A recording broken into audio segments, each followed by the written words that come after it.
नमस्कार, मी सुप्रिया. महाराष्ट्र कॉलिंगमध्ये तुम्हा सर्वांचं मनपूर्वक स्वागत. श्रावण मासी हर्ष मानसी हिरवळ दाटे चोहीकडे, क्षणात येते सरसर शिरवे, क्षणात फिरूनी ऊन पडे. खरं तर या कवितेवरून तुम्हाला एव्हाना कळलं असणार की आज आपण श्रावण या विषयावर बोलणार आहोत. श्रावणातील व्रत आणि त्यामागचं विज्ञान या विषयावर आज आपल्याला मार्गदर्शन करण्यासाठी आपल्या कार्यक्रमामध्ये सहभागी झालेत वास्तुतज्ञ आनंद पिंपळकर सर. सर, तुमचं महाराष्ट्र कॉलिंगमध्ये अगदी मनपूर्वक स्वागत. ओम साईराम. सरांविषयी सांगायचं झाल्यास सरांची आजवर 40 पेक्षा जास्त पुस्तकं प्रकाशित झाली असून सरांनी नुकतंच स्मशानभूमीमध्ये जाऊन एका आगळ्या वेगळ्या पद्धतीने आनंदी मृत्यू या पुस्तकाचं देखील प्रकाशन केलंय. तसंच सरांचं समग्र आनंदी वास्तू हे पुस्तक देखील आता बाजारात उपलब्ध आहे. सरांचे वास्तुशास्त्र आणि ज्योतिषशास्त्रावरील जगातील पहिलं कॅलेंडर आनंदी वास्तू प्रकाशित झाला असून या विषयावरचा पहिला वेब रेडिओ आनंदी वास्तू रेडिओ.net सुद्धा सुरू आहे. तुम्हाला जर आजच्या विषयासंदर्भात काहीही प्रश्न किंवा शंका असतील तुम्ही आम्हाला जरूर फोन करू शकता. त्यासाठी आपला क्रमांक आहे 02266843333. हा आपला साम टीव्हीच्या स्टुडिओचा क्रमांक आहे. इथे तुम्ही फोन करून थेट तुमच्या मनातील प्रश्न सरांना विचारू शकता. सर, आता खरं तर लवकरच श्रावण सुरू होणार आहे आणि त्याच पार्श्वभूमीवर आज आपण श्रावण हा विषय घेतलेला आहे. श्रावणातील व्रत आणि त्यामागचं विज्ञान. खरं तर सर, श्रावणाला खूप पवित्र महिना असं म्हटलं जातं आणि त्या बरोबरीने त्याचं खूप महत्त्व आहे. खरं तर आपण जर हिंदू शास्त्रानुसार हिंदू कॅलेंडरनुसार जर आपण पाहिलं तर याच्यामध्ये भरपूर असं महत्त्व दिलंय. तसंच तुमचं देखील जे कॅलेंडर आहे आपलं आनंदी वास्तू कॅलेंडर त्याच्यामध्ये देखील भरपूर असं महत्त्व सर उल्लेख त्याचा केलेला आहे. काय सांगाल सर आजच्या विषयासंदर्भात? मगाशी जेव्हा तू कार्यक्रमाला सुरुवात केली तेव्हाच तू असं म्हटलीस की श्रावण मासी हर्ष मानसी हिरवळ दाटे चोहीकडे. श्रावण मासी म्हणजे श्रावण महिन्यामध्ये, हर्ष मानसी म्हणजे आनंद मनामध्ये, हिरवळ दाटे चोहीकडे म्हणजे सगळीकडे हिरवळ दाटलेली आहे म्हणून मनाला आनंद होतो. आपण कोणत्याही एखाद्या हिरवळ प्रधान म्हणजे पर्टिक्युलर हिरवळ प्रधान प्रदेशात गेलो की आपल्याला एक वेगळाच फ्रेशनेस जाणवतो. तो उदाहरणार्थ आपण काश्मीरमध्ये गेलो तर काश्मीरमध्ये आपण बर्फ त्याच्यानंतर एका विशिष्ट सीझनमध्ये तिथे आलेली फुलं हे पाहून मन आनंदित होतं.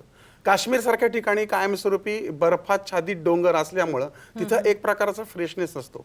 परंतु आपण जर पाहिलं की भौगोलिक स्थितीनुसार म्हणजे उत्तर प्रदेश, त्याच्यानंतर आपण मध्य प्रदेश, त्याच्यानंतर दक्षिण भारत, आपण आता आपल्या महाराष्ट्राचा विचार केला तर महाराष्ट्रामध्ये हा पावसाळा सुरू होण्याआधी कडक उन्हाळा असतो आणि उन्हाळ्यामध्ये आपली सह्याद्रीची पर्वतरांग असेल किंवा इतका कडक उन्हाळा पडतो की सगळे डोंगर हे बोडके होतात आणि अक्षरशः पिण्याच्या पाण्याची सुद्धा वाणवा होते. आपला देश मुळामध्ये कृषी प्रधान असल्यामुळं आणि आपल्याला हिरवळीवरतीच अवलंबून राहावं लागतं, अर्थात अन्नधान्यावरती अवलंबून राहावं लागतं. म्हणजे ज्या काळापासून ही श्रावणाची परंपरा आली आहे तो काळ आपण जर पुराणाचा धरला किंवा प्राचीन काळ किंवा जुना काळ धरला तर कालांतराने त्याच्यामध्ये आता खूप साऱ्या गोष्टी आपल्याला बदलल्या पाहिजेत. परंतु श्रावणाचा विचार केला तर पाऊस पडल्यानंतरची जी मरगळ झटकते सृष्टी आणि त्यानंतर ती हिरवळ उगवलेली असते, शेतकऱ्यांनी ज्या पेरण्या केलेल्या असतात त्या पण अशा कवळं लुसलुशीत उगवलेलं असतं आणि ते पाहून त्याच्या मनाला एवढा आनंद होतो की ठिकठिकाणी वेगवेगळी औषधी झाडं उगवलेली असतात, डोंगर दऱ्या हिरवे शालू पांघरल्याप्रमाणे असतात आणि हा संपूर्ण मध्येच पाऊस पडतो, मध्येच ऊन पडतं.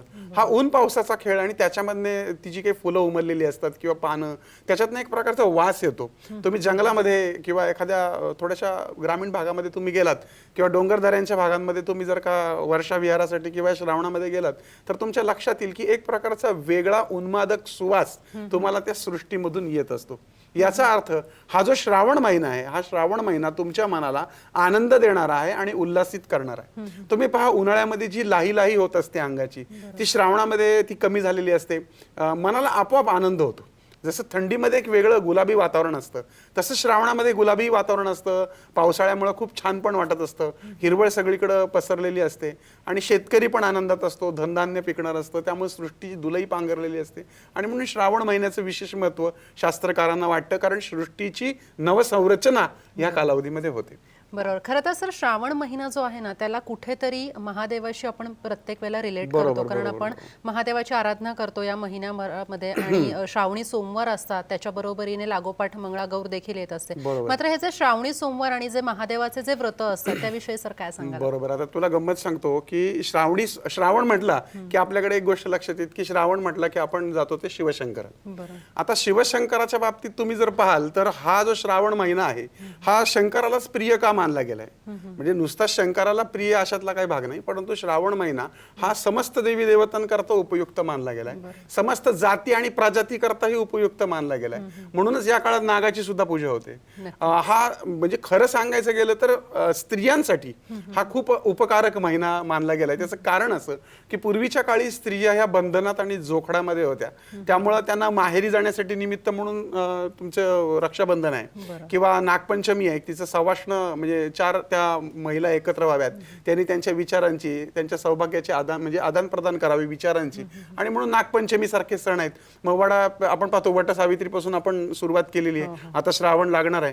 म्हणजे ह्या प्रत्येक ह्याच्यातनं ज्या सवाष्ण स्त्रिया असतील त्या सवाष्ण स्त्रियांना मोकळीक मिळावी, समाजामध्ये फिरता यावं, एकमेकींशी मैत्री व्हावी. पूर्वीचा काळ तसा होता, म्हणून त्या पद्धतीने श्रावणामध्ये व्रतवैकल्यांची रचना केलेली आहे. यामागचं कारण ते आहे. त्याच्याशिवाय श्रावणामध्ये ज्या कुमारिका मुली आहेत त्यांच्यासाठी सुद्धा विशेष रचना केलेली. त्याशिवाय श्रावणामध्ये ज्या वयस्कर स्त्रिया आहेत की ज्यांची मुलं बाळं मोठी आहेत, ज्यांना नातवंड पतवंड आली आहेत, त्यांचा सुद्धा विचार केलेला आहे. श्रावणामध्ये धन्वंतरीचा सुद्धा विचार केलाय.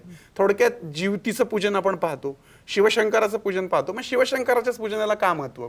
तर पुराणापासून असं आपण पाहण्यात आलेलं आहे की ज्यावेळेस मंथन झालं, समुद्र मंथन झालं, त्या समुद्र मंथनामधनं जे हलाहल विष निर्माण झालं, ते हलाहल विष कोण धारण करणार?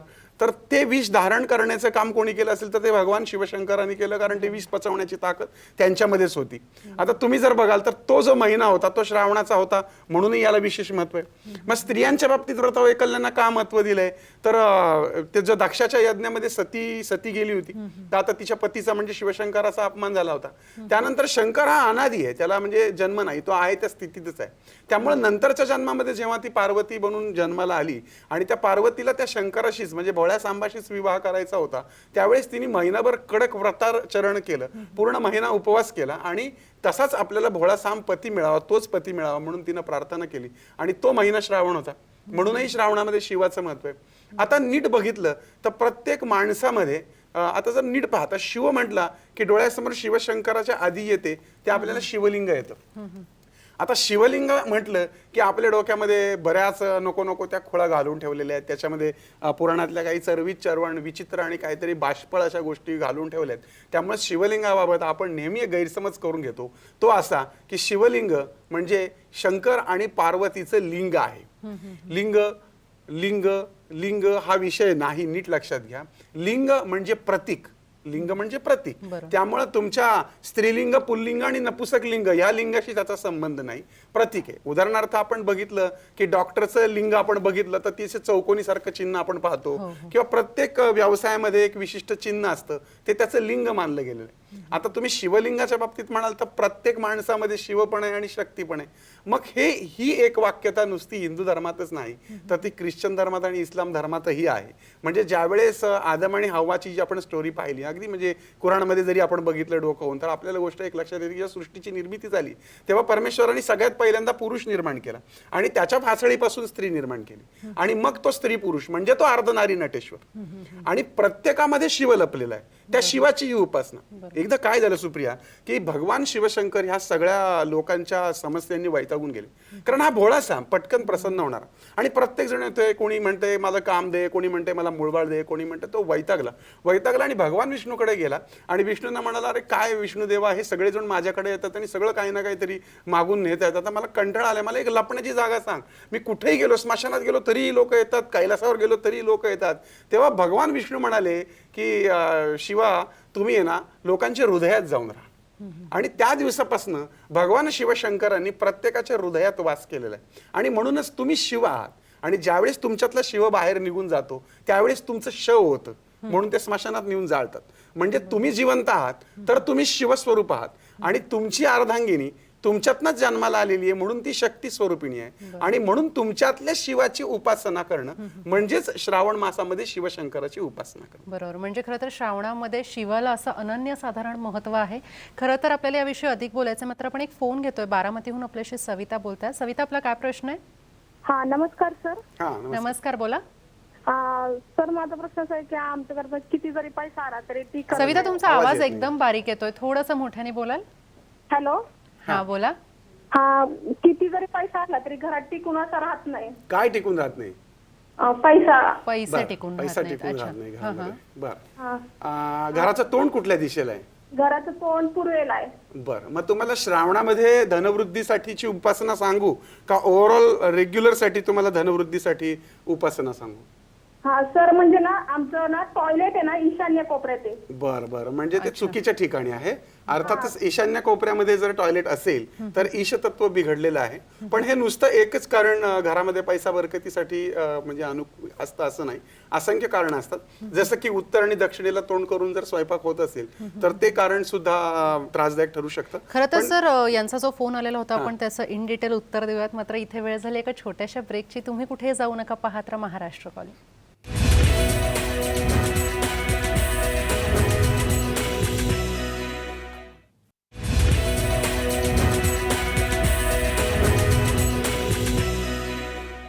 ब्रेकनंतर महाराष्ट्र कॉलिंगमध्ये तुम्हा सर्वांचं पुन्हा एकदा स्वागत. श्रावणातील व्रत आणि त्यामागचं विज्ञान या विषयावर आज आपल्याला मार्गदर्शन करताय आनंद पिंपळकर सर. सर, आता जो आपल्याला फोन आलेला होता बारामतीहून, हा, त्यांनी आपल्याला प्रश्न विचारलाय, आपण त्याचं उत्तर देऊ. आपण काय करूयात की श्रावणाला अनुकूल असणारं पहिलं उत्तर देऊ आणि मग त्यांना रेग्युलर साठी काही उपासना सांगतो.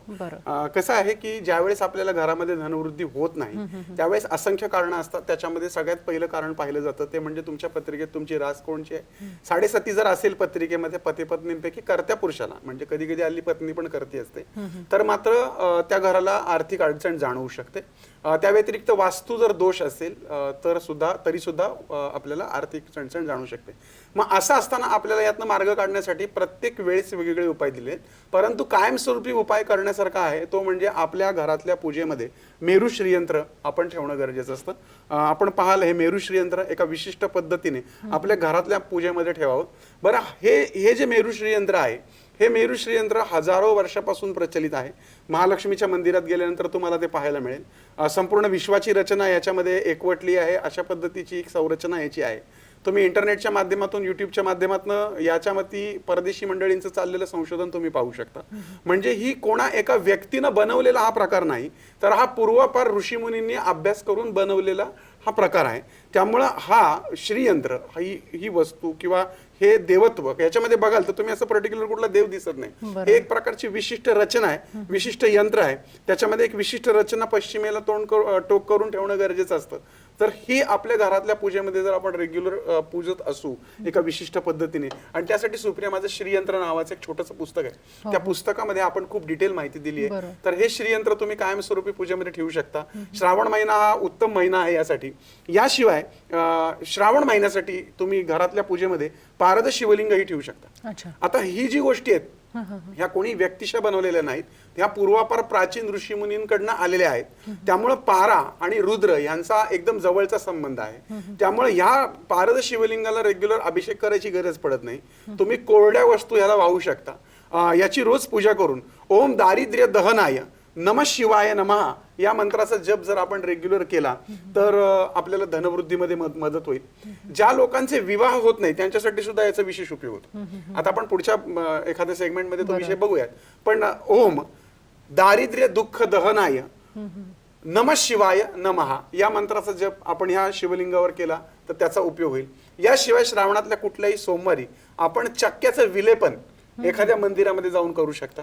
चक्का असतो, आपण त्या चक्क्याचं विलेपन करू शकता.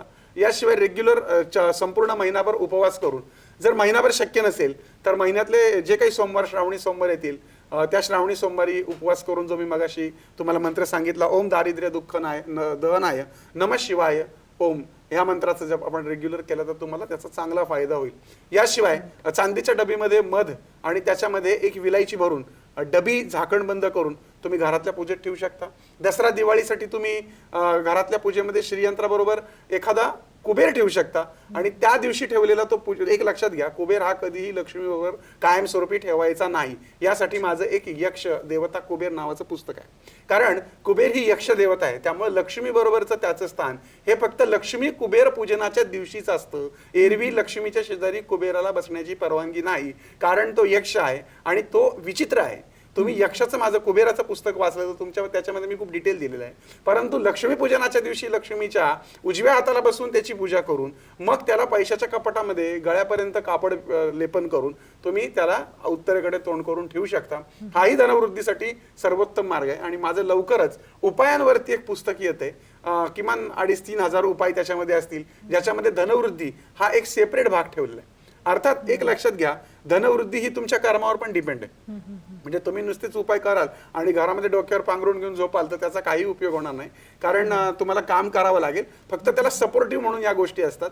ज्यावेळेस आपण म्हणतो की खूप पाऊस पडत असेल तर आपण छत्री घेतो, थंडी वाजत असेल तर आपण पांघरून घेतो, तसं अति जेव्हा आपल्याला धनाची चिंता असेल त्यावेळेस तात्पुरत्या त्या काळातनं सुटकेसाठी आपण या यंत्रांची किंवा या वस्तूंची रचना आपण आपल्या घरातल्या पूजेत करू शकतो. आणि ही यंत्र किंवा ह्या देवता आहेत ह्या जगन्मान्य आणि ईश्वर मान्य म्हणजे ऋषीमुनींनी प्राचीन तत्वज्ञानांनी मान्य केलेले आहेत.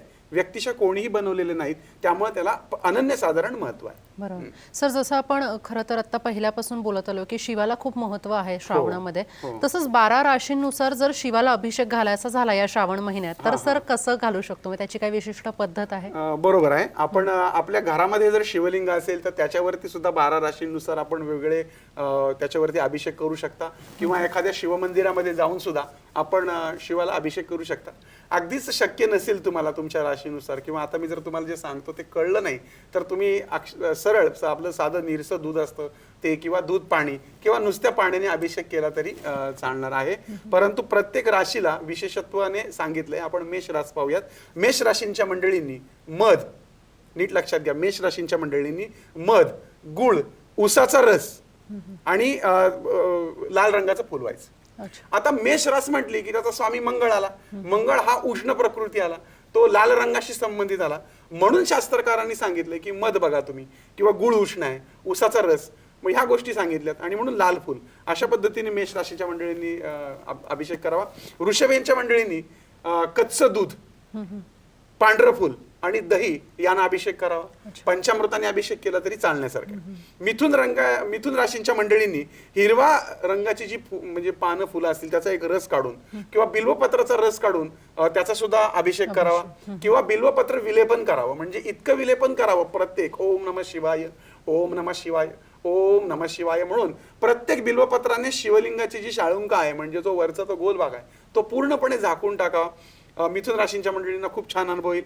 कर्क राशींच्या मंडळींनी निरसं कच्चं दूध